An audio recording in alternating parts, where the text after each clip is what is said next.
오늘 어떻게 보면 금요일, 금년도 마지막 금요 성령 간증 예배가 될 것 같습니다. 다음 주 금요일은 성탄절이기 때문에 오전에 우리 성탄절 칸탄타 예배로 하나님 앞에 예배하고 저녁은 가족들과 함께하는 시간 가지려고 합니다.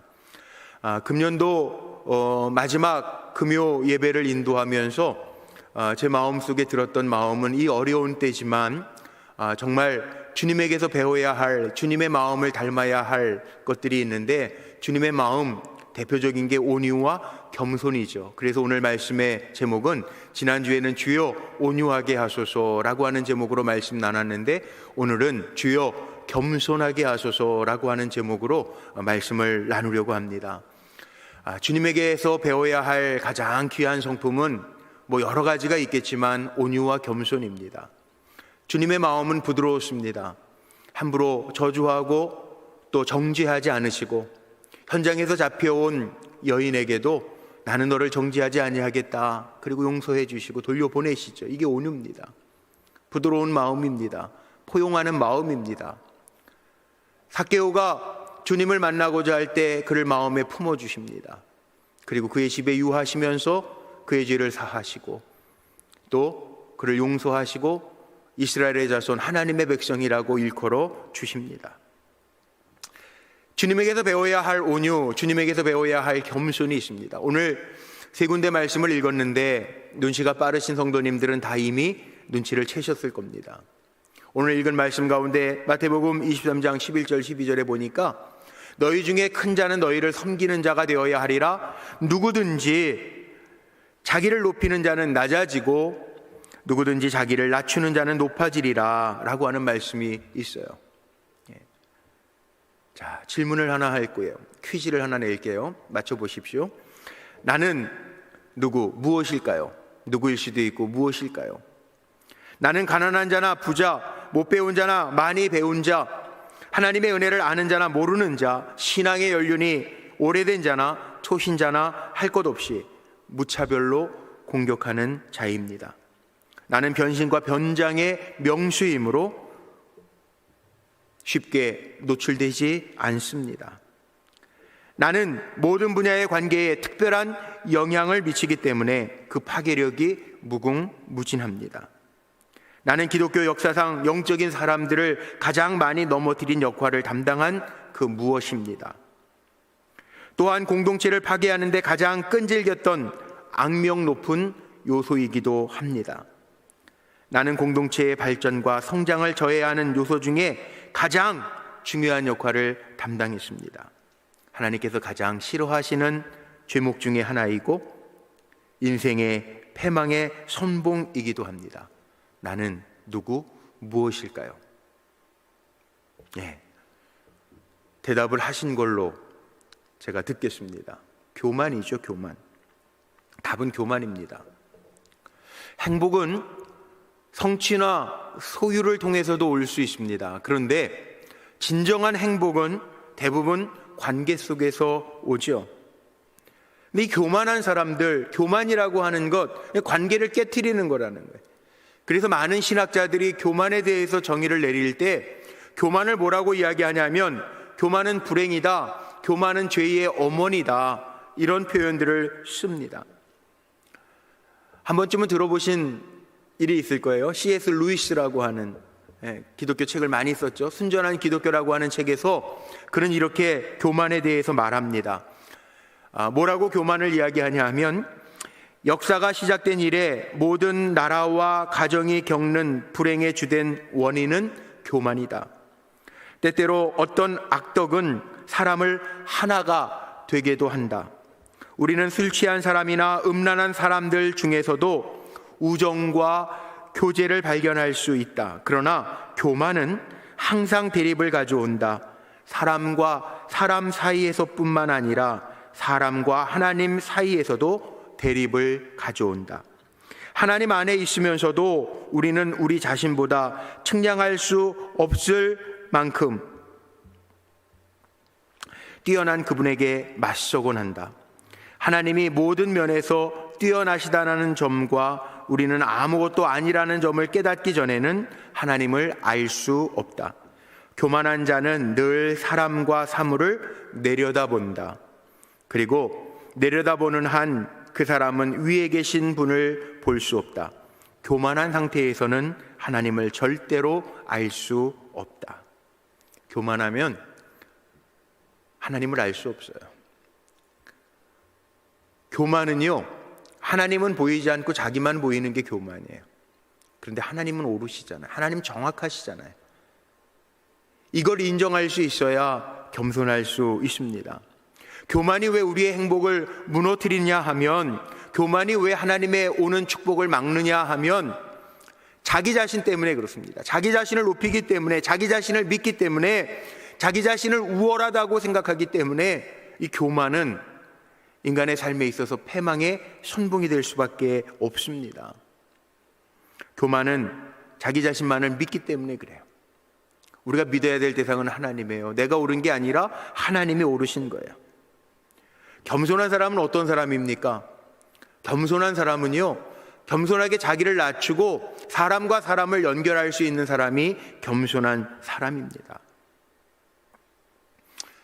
우리 교회 비전 아시죠? 하나님과 세상을 잇는 다리가 되는 교회라고 하는 것이 우리 교회의 비전이에요. 라틴어로 제사장이라고 하는 단어가요, 폰티펙스라고 하는 라틴어를 씁니다. 이것이 다리 놓는 사람이라는 거예요. 제사장은 하나님과 사람을 다리 놓는 사람이라는 거예요. 겸손은요, 하나님의 도움을 받을 줄도 알고 또한 하나님의 은혜를 알기 때문에 또 다른 사람에게 손 내밀 줄 아는 사람이 겸손한 사람이에요. 하나님께서 귀하게 쓰시는 사람들, 한번 성경에 나오는 인물들 보십시오. 하나님 어떤 사람 쓰십니까? 겸손한 사람을 쓰시는데 그 겸손한 사람의 모습은 어떤 거냐 하면 자기를 낮추는 사람이에요. 하나님의 말씀에 순종할 수 있는 사람이에요. 왜냐하면 교만은 하나님보다 앞서가는 거예요. 겸손은 하나님 앞에 낮아지는 거예요. 그러니까 하나님 앞에 낮아진다라고 하는 것은 하나님은 옳습니다. 하나님이 맞습니다. 그렇기 때문에 하나님을 따라 순종하겠습니다. 이게 겸손이라는 거죠. 하나님은 역사적으로 그런 사람을 쓰셨어요. 오늘 시편 131편의 말씀을 읽었지만 시편 1편의 말씀을 보면 복 있는 사람이 어떤 사람이냐 분명하게 나열하죠. 복 있는 사람은 악인의 꾀를 따르지 아니하고 죄인들의 길에 서지 아니하고 오만한 자의 자리에 앉지 아니한다라고 말하고 있습니다. 그리고 하나님의 말씀을 주야로 밤낮으로 묵상하는 사람.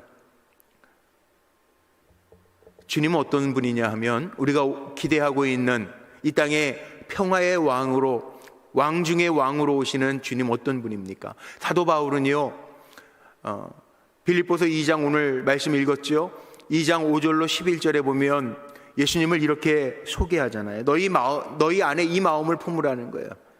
그 마음이 뭐냐? 예수 그리스도의 마음이니 그는 근본 하나님과 본체시지만 하나님과 동등됨을 취할 것으로 여기지 아니하시고 오히려 자기를 비워 종의 형체를 가져 사람들과 같이 되었고 사람의 모양으로 나타나셨음에 자기를 낮추시고 죽기까지 복종하셨으니 곧 십자가에서 죽으심이라. 주님은 낮아지고 낮아져서 이 땅에 오셨다는 거예요. 왕 중의 왕으로 오셨는데 누구나 다 포용하시기 위해서요. 그 낮고 낮은 말밥통, 말구유 위에 오신 분이 주님이에요. 주님이 직접 이렇게 말씀해요. 사도 바울의 이 빌립보서 2장 5절에 나오는 주님의 묘사가 아니라 예수님 직접 이렇게 말씀하죠. 마태복음 11장 말씀에 보면 주님이 내게서 온유와 겸손을 배우라고 말씀하세요.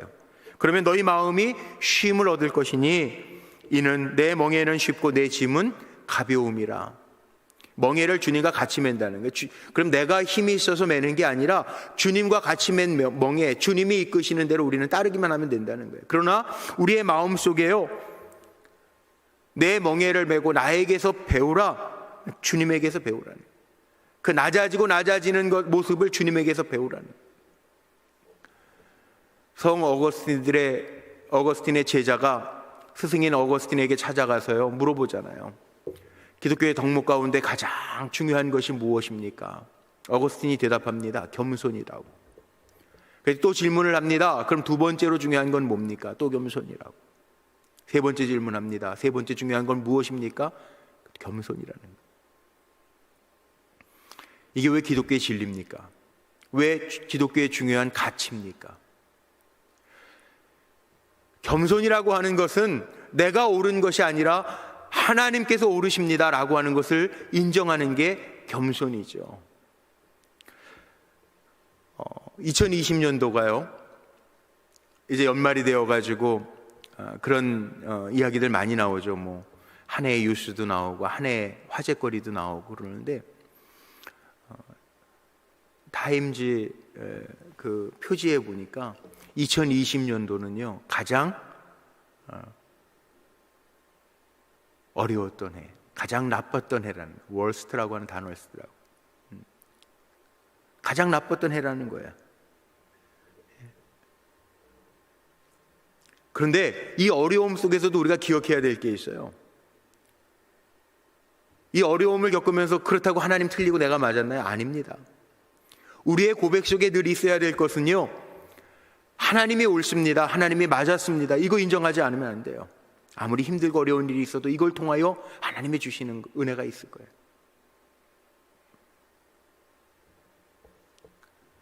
분명한 거는 우리는 어떻게 살아야 되느냐.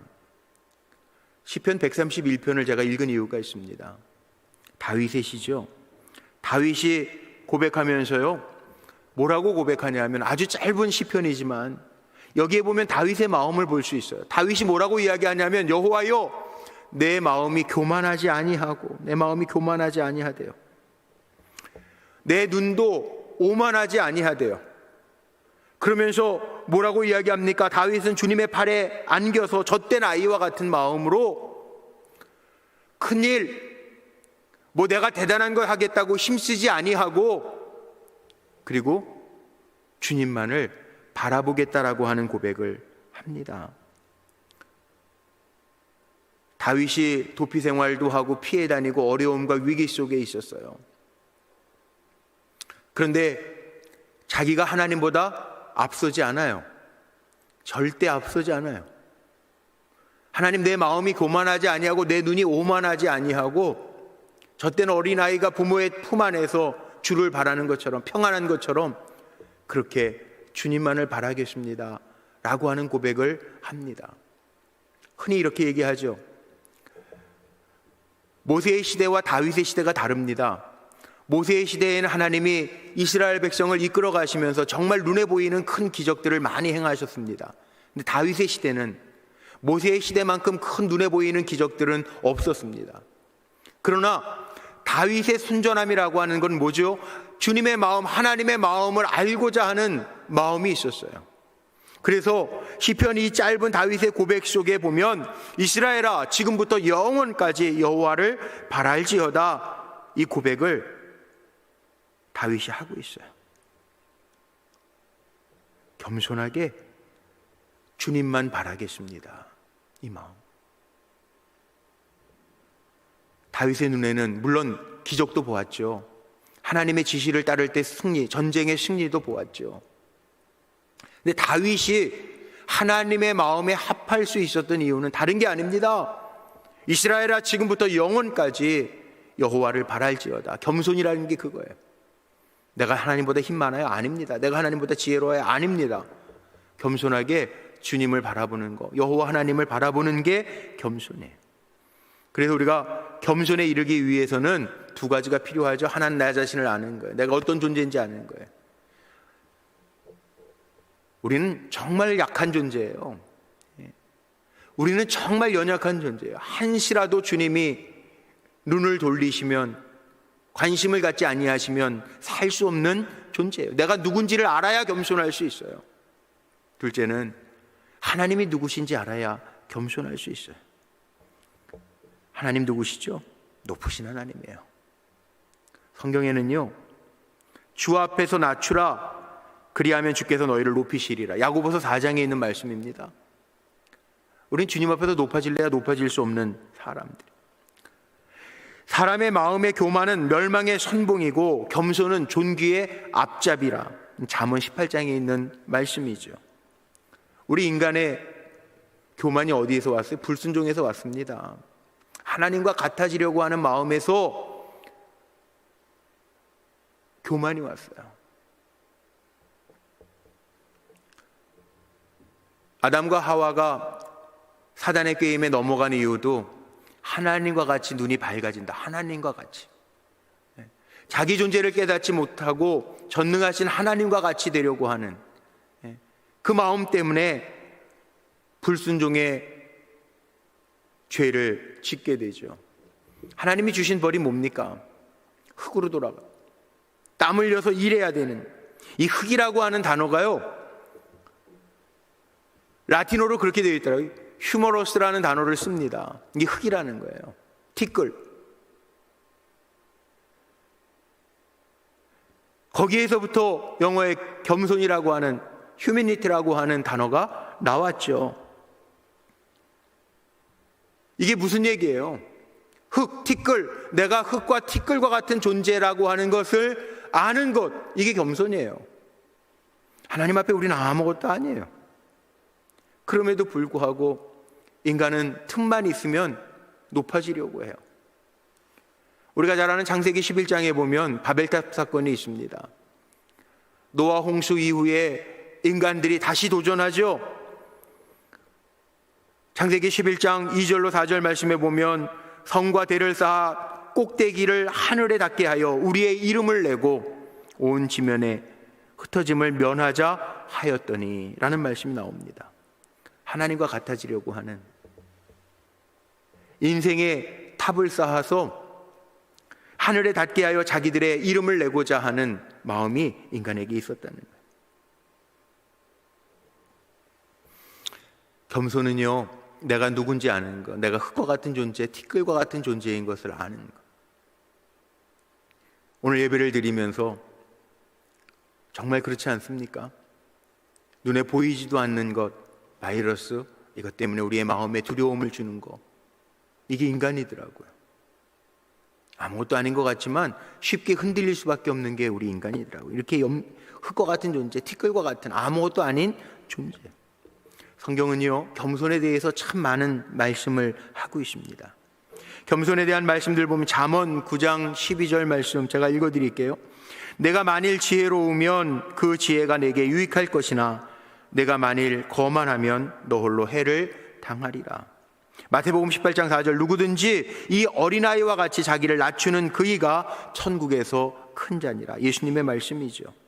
야고보 사도도 이렇게 얘기합니다. 야고보서 4장 6절 말씀에 보면 그러나 더욱 큰 은혜를 주시나니 그러므로 일렀을 때 하나님이 교만한 자를 물리치시고 겸손한 자에게 은혜를 주신다 하였느니라.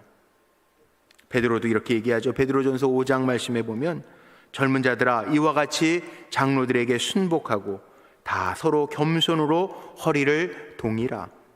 하나님이 교만한 자를 대적하시되 겸손한 자들에게는 은혜를 주시니라. 그러므로 하나님의 능하신 손 아래에서 겸손하라. 때가 되면 너희를 높이시리라.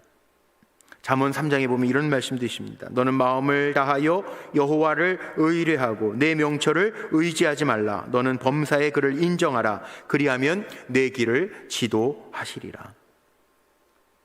하나님이 찾으시는 사람은요, 겸손하게 하나님을 의지하는, 내가 어떤 존재인지를 알고 하나님을 찾고 하나님의 주시는 비전을 바라보면서 달려가는 사람이 하나님이 찾으시는 사람이에요. 성경에 보면 그런 사람들 많죠. 대표적으로 느헤미야 같은 일꾼이 있습니다. 기도하면서 회파된 예루살렘 성벽을 재건하는데 52일 동안 어떤 난관과 해방꾼이 와도 기도하면서 감당해내는 종이었어요. 겸손하게 하나님을 의지하는 종이었습니다. 하나님이 아니면 안 됩니다. 기도하는 종이었습니다. 그거죠. 지난주에 온라인으로 강의하면서 제가 내년도 표를 선포했습니다. 주님이 주시는 권능의 빗줄기를 붙들고, 우리 힘으로가 아니라 주님이 주시는 권능의 빗줄기를 붙잡고 우리가 일어나야 되는, 내 힘으로가 아니라 주님이 하실 수 있습니다. 그렇게 하라는 거예요. 바리새인들과 서기관들은 교만한 사람들이었습니다. 예수님이 그 바리새인과 서기관들이 입으로 하는 거 그건 잘 듣고 그렇게 행해라, 그들은 말만 하고 행하지 않는다라고 하는 이야기를 하시죠. 우리는 사실 무익한 종들이에요. 내가 하는 게 아니라 주님이 하신다라고 하는 것을 기억하고, 주님이 칭찬하실 때에도 나는 무익한 종입니다 라고 말할 수밖에 없는 사람이 겸손한 사람이에요. 정말 겸손해야 될 때라고 생각해요. 올 한 해를 지나면서 우리 인간의 모습, 나라고 하는 존재가 정말 하나님 앞에서 아무것도 아니구나 라고 하는 것을 느끼면서 한 해를 지났잖아요. 우리 내년도는 어떻게 살까요? 더 겸손해져서 주님의 주시는 권능의 빗줄기가 아니면 안 되겠습니다 고백하며 나아갈 때 주님의 은혜가 우리에게 임할 줄로 믿습니다. 말씀을 마치면서 제가 겸손에 대한 말씀을 준비하면서 보았던, 감동받았던 이야기 하나 들려드리고 오늘 말씀을 마치려고 합니다. 우리나라 전라남도 고흥군에 가보면 소록도라고 하는 섬이 있죠. 한센시 문둥병 들이 모여 사는 곳. 거기에요, 호주에 20대 초반에 두 수녀가 와서 40년 동안, 2013년도에 한국을 떠나기까지 40년 동안 사역했던 수녀들의 이야기가 있더라고요.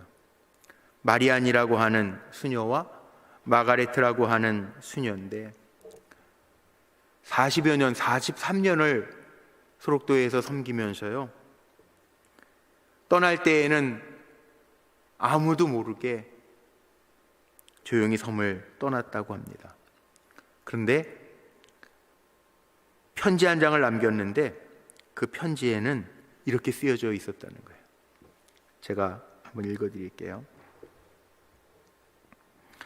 사랑하는 친구 은인들에게, 그리고 편지 말에 보면은 이렇게 말했대. 부족한 외국인으로서 큰 사랑과 존경을 받아 감사하며 저희들의 부족함으로 마음 아프게 해드렸던 일에 대해 이 편지로 용서를 구합니다.